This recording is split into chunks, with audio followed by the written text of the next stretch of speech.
Is there an objective way to measure the harm that something causes? I ran into this question this week and I've had a difficult time answering it. Here's a bit of context for you. I grew up in a high demand religion.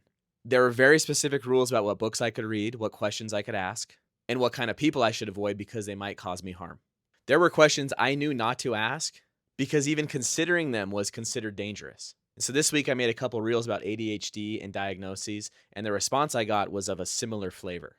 One of the books I cited as informing my worldview, a couple people told me was problematic and had caused harm. Now, to be clear, I'm not dismissing that claim. In the video, I made a similar one when I said diagnoses cause more harm than good. But as I've sat with it, the deeper question keeps coming up, which is what metric are we using to actually determine if something causes harm? Because when I've sat with it, I realized that literally anything can cause harm. Ideas cause harm. Cars cause harm. Water causes harm if you drink too much of it or if you're drowning. Almost anything used in excess or in the wrong context is harmful. So what are we measuring? Is it the intention behind the idea? Is it the outcomes it produces? Is it the power and authority of the person spreading it? A combination of all? Once you start thinking about it, you realize that labeling something as harmful is rarely a purely objective statement.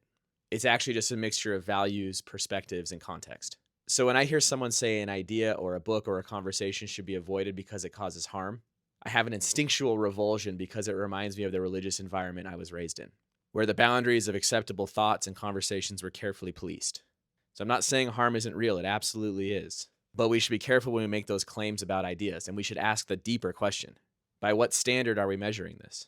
Because if we can't talk about that openly, then we're not really evaluating ideas. We're just deciding which ones people are allowed to think about and which ones they're not.